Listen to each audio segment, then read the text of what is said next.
Hola, ¿qué tal amigos? Les saluda Margarita López y gracias por acompañarnos para que juntos analicemos las noticias más importantes de los últimos días. Comienza la Semana Venevisión.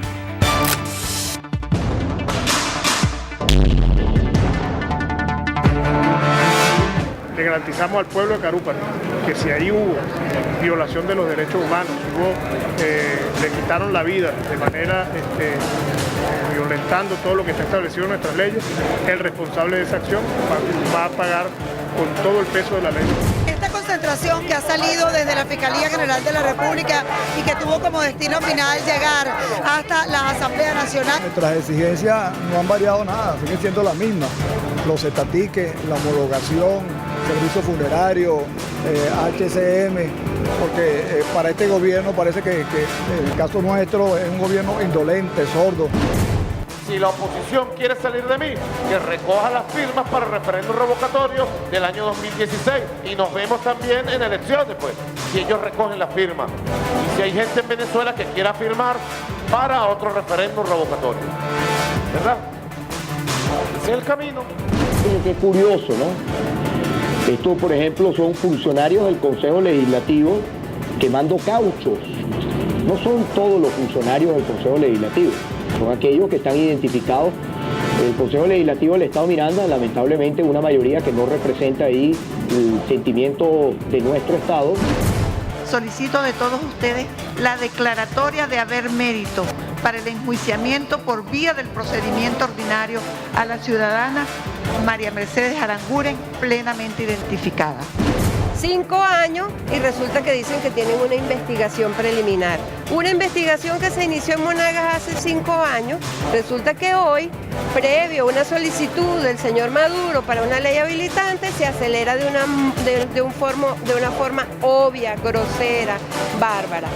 Sabemos que hay empresas que están jugando a bajar la producción, a cerrar las puertas. Bueno, la clase obrera las va a tomar y las va a hacer productivas en función del pueblo. El problema que tiene el gobierno central es con Capriles, no con nosotros. Y estamos pagando los platos rotos nosotros. Él nos entregó una comunicación donde dice que se está debiendo un dinero a la gobernación de Miranda, que para el año 2012 son 1.300 millones de bolívares aproximadamente.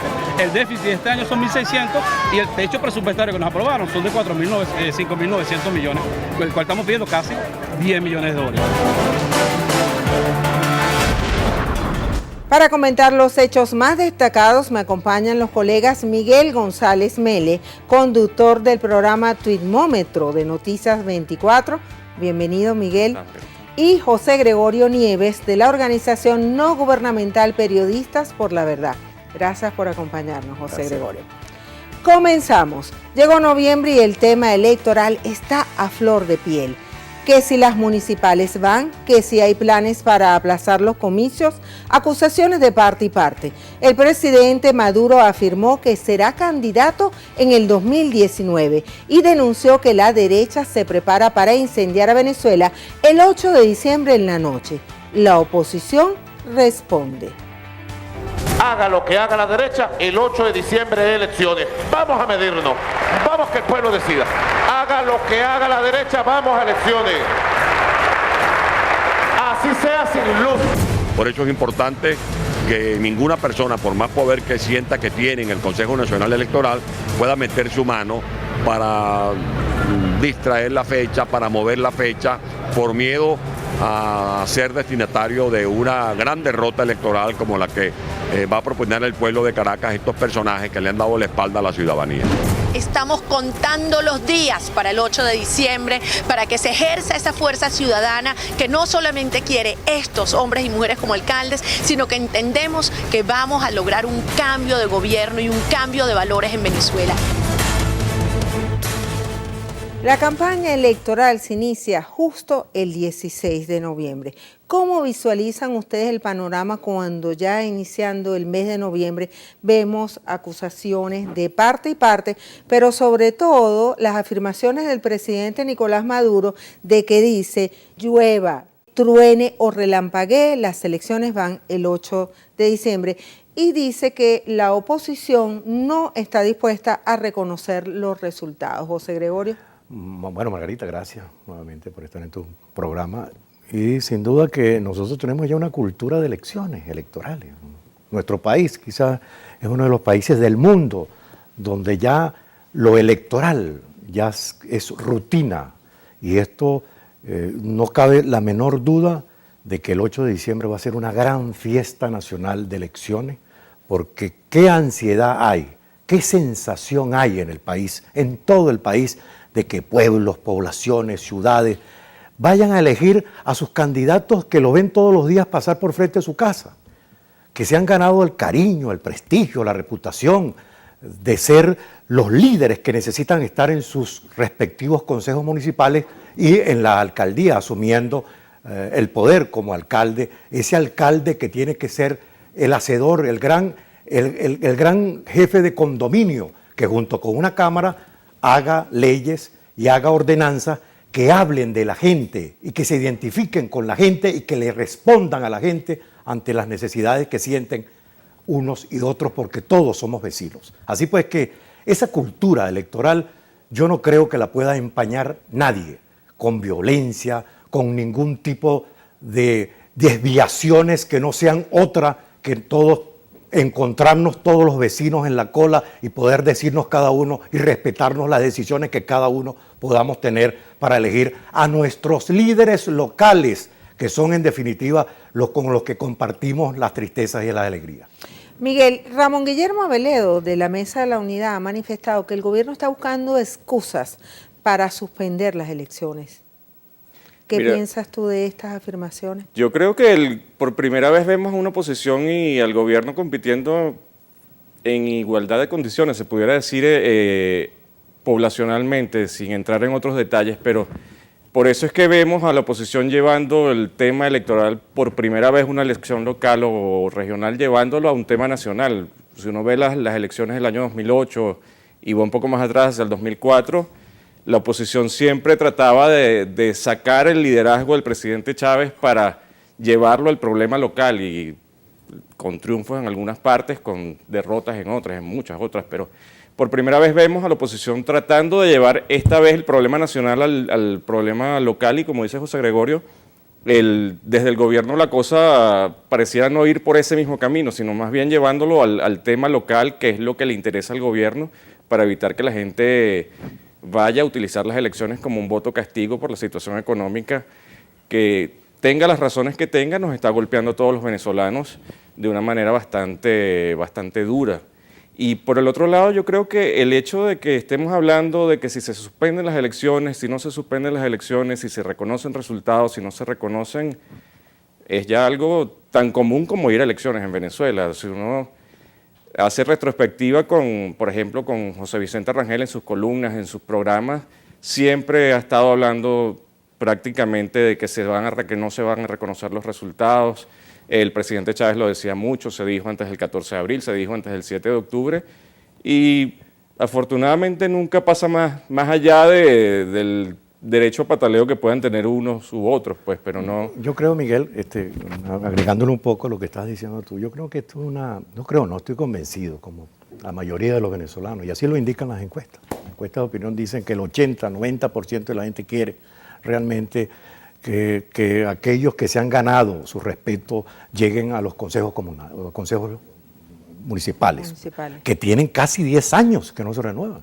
Y que por supuesto hay un agotamiento y hay una gran necesidad de que llegue sangre nueva o nuevas ideas, o que se legisle realmente de cara a toda esa comunidad que ya está organizada en consejos comunales, en organizaciones sociales, en grupos de toda clase, económica, política, deportiva. La realidad es muy distinta a la que se eligieron hace 9 años a esos concejales, claro, con la que puede haber ahora.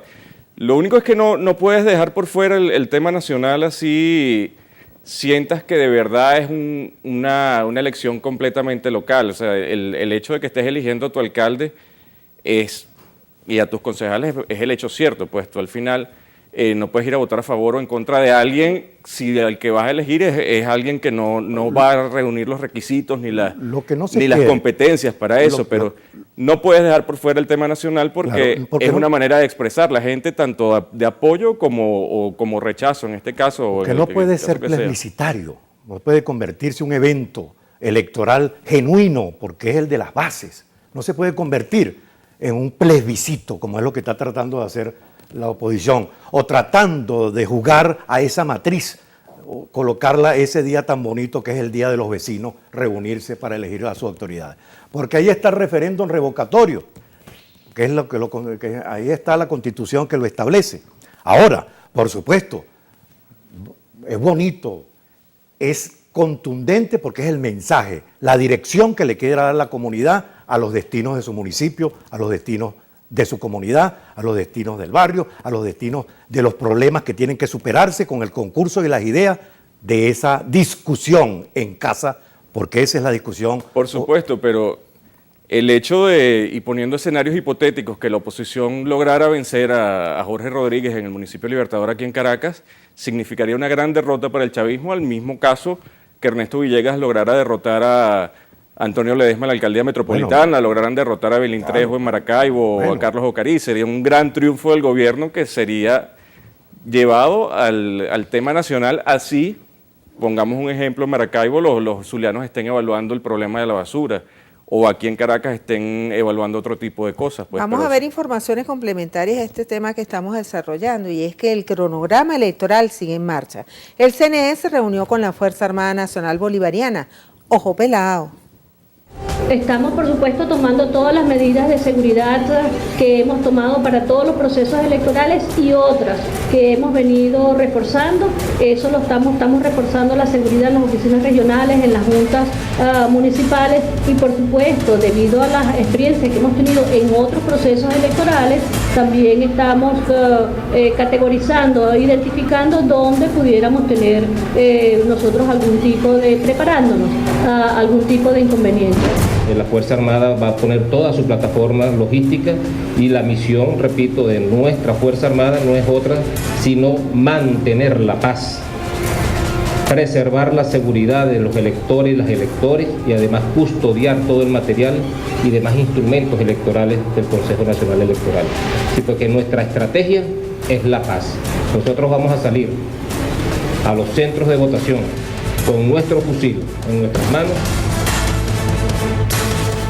El Plan República desplegará 120.000 efectivos militares ese día. Miguel, ¿cómo interpretas las afirmaciones del general Padrino López cuando dice que saldrán a garantizar la paz, pero fusil en mano? Oye, ojalá que el general y el Plan República, uno no puede hablar mal del Plan República en su papel de garantizar la seguridad, porque los procesos electorales han transcurrido con cierta tranquilidad, pero ojalá lo terminaran de completar y uno no tuviera que estar viendo motorizados recorriendo las ciudades el día de las elecciones, no tuviera que estar viendo activistas de partidos políticos, unos y otros, llamando a votar, y todo eso que va enturbiando de poquito en poquito las elecciones y que ha ido en aumento. Y bueno, en abril, con los resultados tan cortos que hubo, se utilizaron como para darle dudas a las elecciones.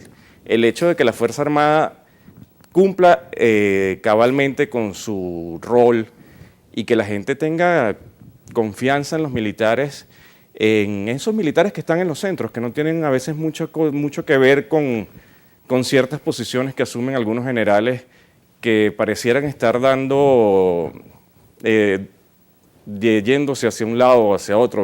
Recordemos algunos episodios que de verdad no tienen mucho sentido, como la media hora de fuegos artificiales que hubo el 14 de abril en el Ministerio de la Defensa, cuando se supone que aunque los militares puedan votar, y los militares son venezolanos tanto como nosotros y viven los beneficios, los problemas y todo lo que pasa en el país, pero la posición institucional deben mantenerla, y a veces pareciera que no es así de parte de la cúpula, de algunos sectores de la cúpula militar, porque yo en mis recorridos, en los procesos electorales, que siempre estoy en la calle, muy pocas veces he visto militares pasándose de sus funciones o tratando de favorecer a uno u otro, pero sí pareciera que se les olvida el tema de los motorizados, el tema de los partidos políticos, y esa fiesta electoral de la que habla José Gregorio, de la que siempre habla Tibisay Lucena cada vez que habla sobre las elecciones. Ojalá fuera de verdad en completa y sana paz, que la gente pueda salir tranquila sin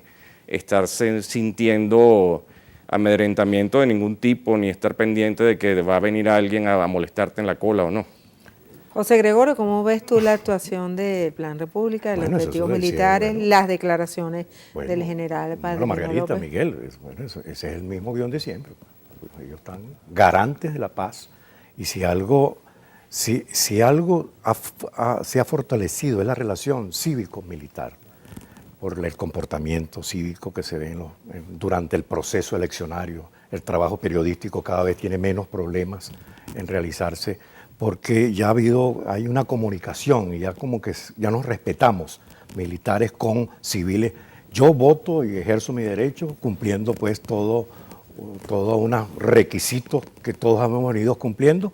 Y por supuesto, cuando se habla de que fusil en mano, yo garantizo la paz, es porque tenemos una última experiencia, la última experiencia presidencial con la elección del presidente Nicolás Maduro, cuando vimos pues, que hubo muertes que aún todavía no han salido responsables ni han levantado la mano la responsabilidad que han tenido ellos, los que propiciaron estos hechos violentos anunciados con una palabra que a esta hora sí podría decirse, pero que no la voy a repetir, que salieran con esa arrechera, salieran a la calle a poder manifestar su disgusto por esa irregularidad que todavía no se ha descubierto ningún tipo de marramucia tal como ellos lo denunciaron para justificar aquella cantidad de hechos violentos y de la muerte de personas y hasta de un niño en esos días, en esas horas que no quisiéramos, y menos en esta elección de vecinos, de la vecindad, que un vecino de nosotros vaya a perder la vida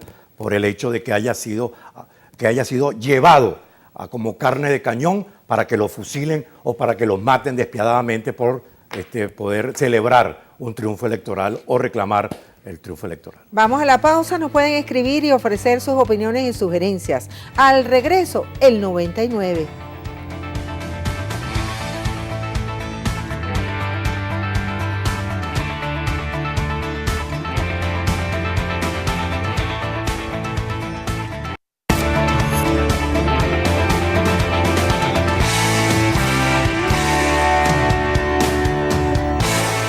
Continuamos con la Semana Venevisión. La audiencia oral y pública ante el TSJ del diputado Juan Carlos Caldera fue diferida. La que no se salvó fue la diputada María Aranguren. Su caso es diferente. A la brevedad, la Fiscalía solicitó formalmente a los magistrados el antejuicio de mérito en su contra por 3 delitos. Allanamiento express. Ya que de la investigación preliminar adelantada por los fiscales del Ministerio Público, surgieron elementos que comprometen su responsabilidad en la comisión de los delitos de peculado doloso, legitimación de capitales y asociación para delinquir. Estos delitos están previstos, el primero de ellos, peculado doloso propio, en el artículo 52 de la Ley contra la Corrupción. Y los otros dos, legitimación de capitales y asociación para delinquir, están previstos en los artículos 2 y 4. Por más que se tongoneen, siempre se les ve el bojote, se les ve claramente. Ya no pueden aguantar más al diputado 99 como lo tienen, donde se presume que está escondido. Ya no pueden tapar a la opinión pública, porque Maduro pidió eso como en julio. Y entonces ya necesitan acelerar el paso. Ya dijo el señor Cabello, dijo que el 5 de diciembre, 3 días antes de las elecciones, la aprobaban, obviamente para amedrentar, desmotivar a los electores. Todo es un problema político que se ha institucionado en los poderes. Si el TSJ dice que hay mérito, tenga la seguridad que los diputados revolucionarios van a votar el allanamiento de la inmunidad parlamentaria de estos diputados.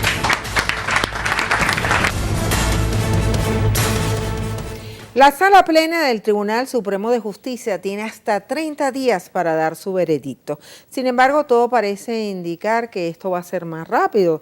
De paso, la diputada María Mercedes Aranguren dijo que es así, que ella piensa que ya, rapidito, que en los próximos días le van a allanar la inmunidad. 3-4 días, me dijo ayer en el programa la diputada el día jueves, cuando estuvo conmigo. Y ella asegura que es por el diputado 99 para la habilitante. Su suplente, Carlos Flores, tiene más de 3 semanas que no se comunica con ella. Él estaba, se fue también junto con esa decisión que hubo cuando el Gato Briceño se separó del PSUV.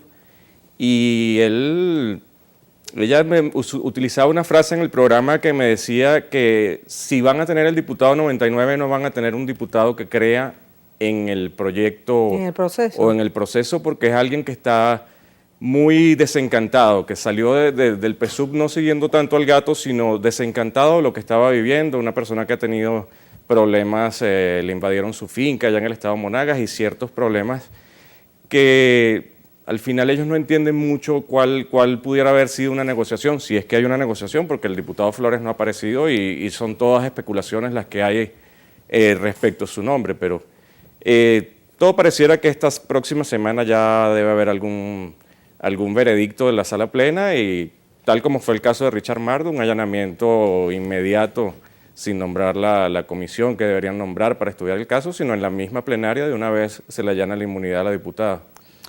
José Gregorio. Sí, bueno. ¿Es Carlos Flores el diputado 99? Bueno, no sé, pero yo sí sé que el país está sintiendo que aquí el problema de la corrupción, venga de donde venga, parece que se está dando, ¿no? Sí, por una parte, ella nunca se refirió al inocente y angelito Gato Briceño, porque ese fue del país cuando es inocente, pues yo enfrento mi situación. ¿Por qué ella, siendo directora de obras públicas de la gobernación de Monagas, por qué manejó tantos millones de bolívares para comprar dólares y hacer negociaciones? Bueno, ella tiene que demostrar, pues mire, eso es falso. Y ahí tiene sus abogados y se cumple el debido proceso.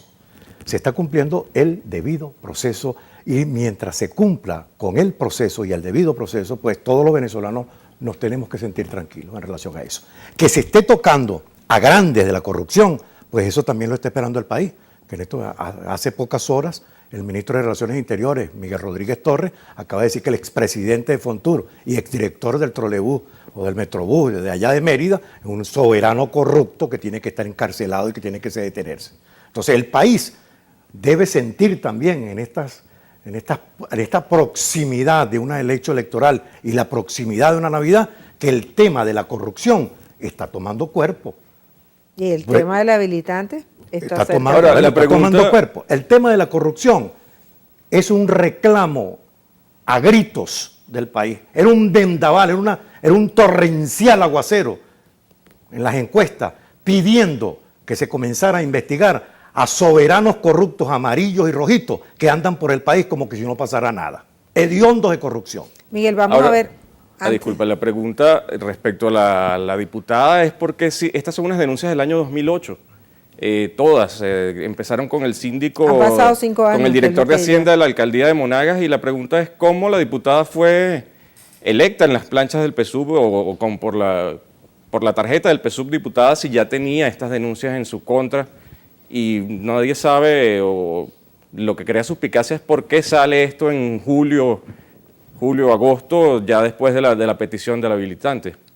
Para sorpresa de muchos, el diputado José Sánchez Mazuco de Un Nuevo Tiempo se incorporó al Parlamento. Algunos pensaron que podía ser el voto que falta para aprobar la habilitante, pero se han tejido una serie de comentarios adversos, negativos, contrarios a lo que debe ser la ética con respecto a mi incorporación. Incluso algunos compañeros han tejido alguna sombra sobre mi salto a la talanquera, como se conoce popularmente, o que yo soy el diputado 99, cosas que no están planteadas, pues. Porque si hay algún diputado que ha sufrido injustamente, si hay algún venezolano que ha pasado por muchas adversidades, he sido yo por todo lo que me ha tocado vivir. Por allí dicen, José Gregorio, y te pregunto, que la jugada de dejar que se incorporara este parlamentario a la Asamblea Nacional es para quitar del medio a la diputada Nora Bracho, que es su suplente, y está amonestada conjuntamente con el diputado Julio Borges, porque en una sesión a la que acudió el presidente Maduro, aquella sesión solemne para presentar la habilitante, ella no se portó bien, según el oficialismo. Bueno, Margarita, Mazuco acaba de cumplir un régimen de un proceso que se le llevó a cabo por el asesinato, el presunto asesinato de un DCE, un hecho ocurrido allá en Maracaibo. Bueno, todos pensaban que él iba a llegar precisamente pagando esa factura de que lo hayan dejado libre, cumplido el proceso. Pues fíjate, ha conservado su posición, se estima que no la cambie, que siga siendo el diputado del Nuevo Tiempo de Maracaibo y se incorpore y haga lo que tenga que hacer como diputado de la oposición en el Parlamento. Miguel, ¿sí o no que tenemos que irnos a la pausa? ¿Es para quitar a Nora Bracho del camino? No lo sé, pero pudiera haber algo más allá de lo normal de que cumplió su proceso, porque Mazuco era como un punto de honor para el oficialismo no tenerlo en la Asamblea Nacional. Viallo Pilieri lo incorporaron a los pocos meses, el diputado alemán del Zulia también, y Mazuco pasó 3 años esperando que le incorporaran tal como le correspondía al haber ganado las elecciones el 26 de septiembre y haber obtenido la inmunidad parlamentaria. Bueno, ahí está el debido proceso. Tenemos que hacer una pausa muy corta y en breve volvemos. No se aparten de nuestra sintonía, nuestro Twitter, @lasemanabebé. Al regreso, Verde Panorama.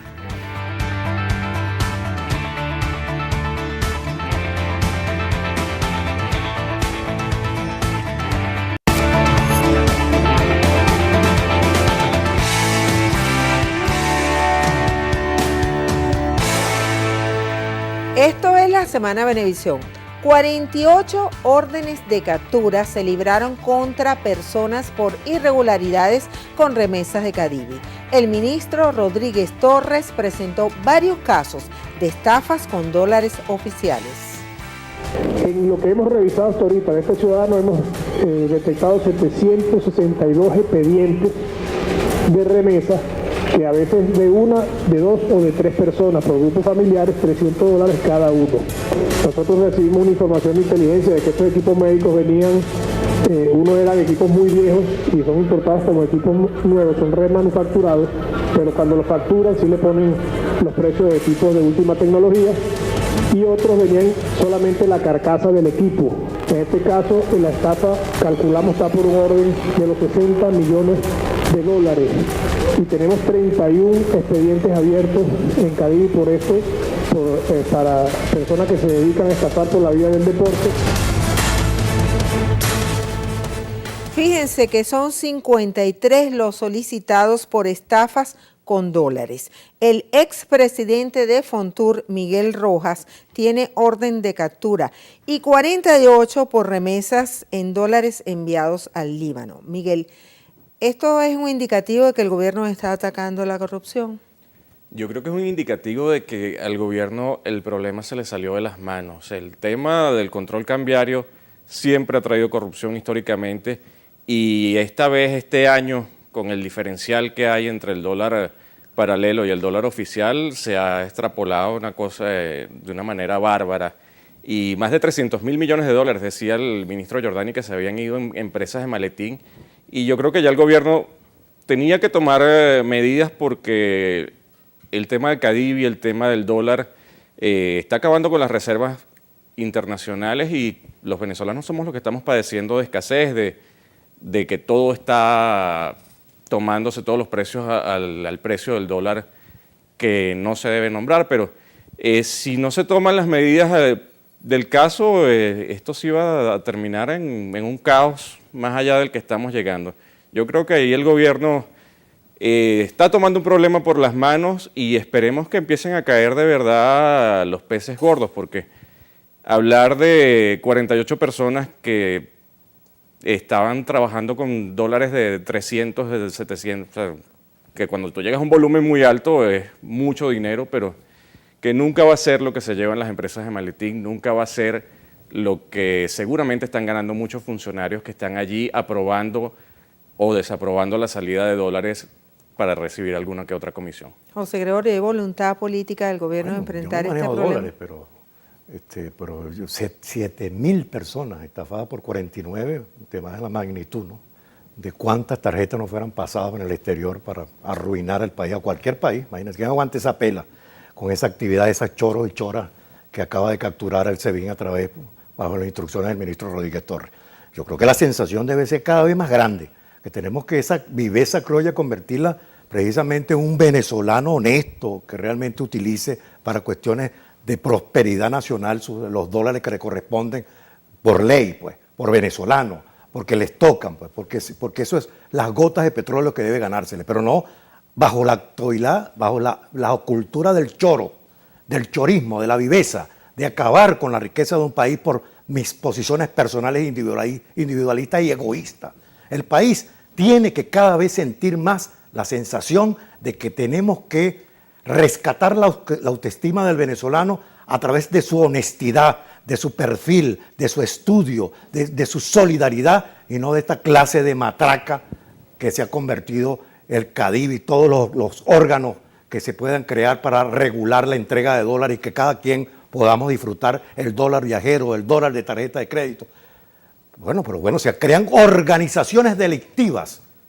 Bueno, esto es solo una muestra, la muestra que acaba de mencionar el ministro de Relaciones Interiores, Miguel Rodríguez Torres, al cual su valoración y su valentía por asumir el tema de la manera que está asumiendo el ministro Rodríguez Torres, yo creo que está dando en este momento una gran sensación de que sí podemos acabar con este chorizo de delincuentes y de delincuentas que están acabando con la riqueza nacional. Claro, el problema es que la corrupción se convirtió en algo prácticamente cultural, y no solamente con el tema de los dólares, sino... Bueno, yo no soy corrupto. No, yo tampoco, ni mucho menos, pero alguien va a comprar un vehículo y tiene que estar pagando una vacuna, alguien va a comprar, tú vas a una farmacia y te dicen, yo te consigo lo que te falta, y Miguel, que es bueno que nos organicemos y acabemos con ese choreo. Ahorita es propicio ese tema, como ya que estamos en elecciones municipales, que nosotros nos organicemos para la delincuencia, contra el chorismo económico, contra una cantidad de males. Y también la gente debe concientizarse de que no puede estar fomentando ese tipo de prácticas. Vamos a revisar esta información que está relacionada. Hablando de dólares, el BCBA, a través del convenio cambiario número 23, estableció que los turistas que ingresen al país podrán cambiar hasta $10,000 al año. El precio se está estudiando, pero será distinto al oficial. Esta decisión, ¿cómo la encuentran? ¿Cómo la ven? Mira, yo creo que le están poniendo orden, como tú dices, y una vía legal para que la gente pueda cambiar sus dólares, porque los turistas llegan a Venezuela, los extranjeros, y prácticamente no tienen cómo hacerlo. El ministro Izarra lo reconoció apenas asumió el Ministerio de Turismo. Me llama la atención que sean $10,000 nada más. No he leído o no se ha explicado el porqué de ponerle un límite cuando son dólares que están viniendo a Venezuela de manera lícita. No sabemos si es porque son dólares que vienen en efectivo, qué pasará si vienen con tarjeta de crédito también, dice. Por eso, pero me llama la atención de que por qué $10,000 y no puedan ser un poco más. Sé que por regulaciones $10,000 es lo máximo que uno puede traer sin declararlo, pero me pregunto, pues si alguien lo pueda declarar, ¿por qué no cambiar un poco más si son dólares que están entrando al país? José Gregorio. Bueno, todo lo que se haga en favor a quitarle esa telaraña de corrupción y ese burocratismo y ese papeleo,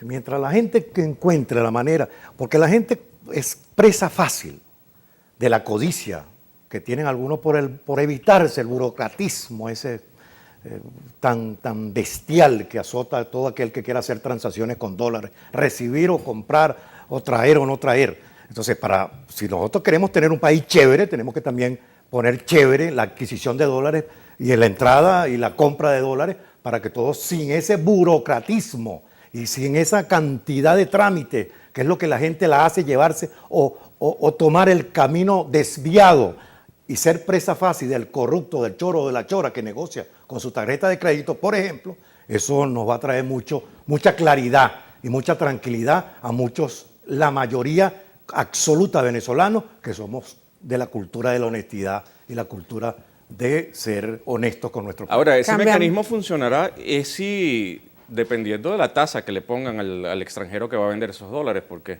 si la van a mover a una tasa que no tiene mucho que ver con el precio del mercado negro, la gente va a seguir comprando en el mercado negro, porque al final es lo que está marcando la mayoría de los precios en Venezuela. Cambiamos de tema. 3 funcionarios del CICPC fueron imputados por el asesinato de 4 pescadores en Carúpano, Estado Sucre. Veamos el reporte de lo que allí ocurrió.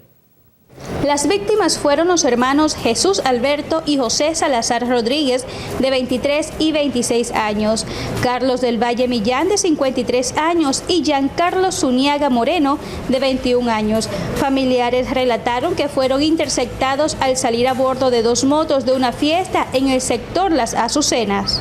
Lo masacraron prácticamente, una UCI, le cargaron una UCI a uno, 21 tiros, a otros 9. A mi hermano fueron como 6. De hecho, ahí se ve la evidencia, que le sacaron hasta los dientes de los tiros. También relataron que al llegar al lugar de los hechos, el comisario Marcano se encontraba alterando la evidencia, recolectando los casquillos. Un primo mío recoge a uno de mis cuñados y cuando lo monta en una camioneta, el mismo policía le efectúa disparos. ¿A la camioneta? A la camioneta que se traslada. Sí. Por este caso se encuentran a la orden del Ministerio Público 3 efectivos de la Policía Científica. Policías incursos en esta situación. No solamente 6 CPC, también unos policías nacionales en las Mercedes la semana pasada. La depuración policial es un proceso que no está a la velocidad que uno quisiera, pero que va encaminado, uno no puede decir que no.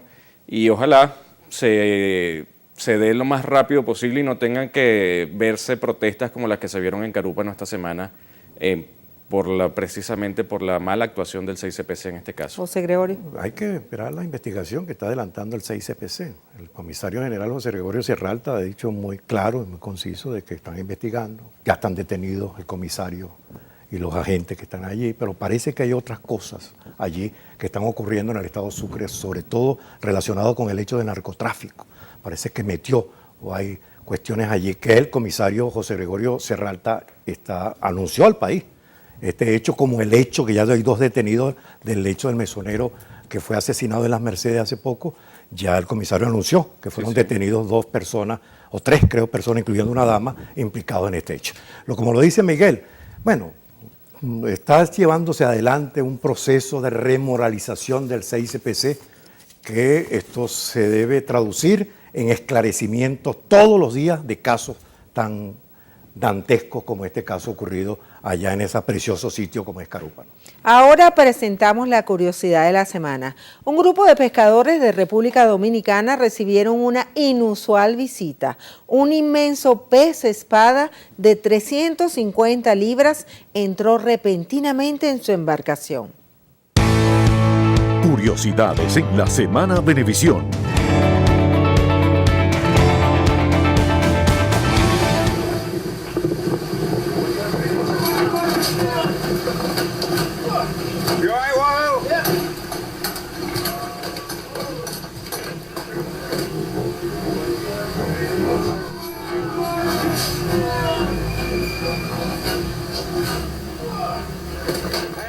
Una experiencia que nunca olvidarán. Vamos a una pausa muy corta. Recuerden nuestro Twitter, @lasemanabebé. Al regreso, la calle caliente.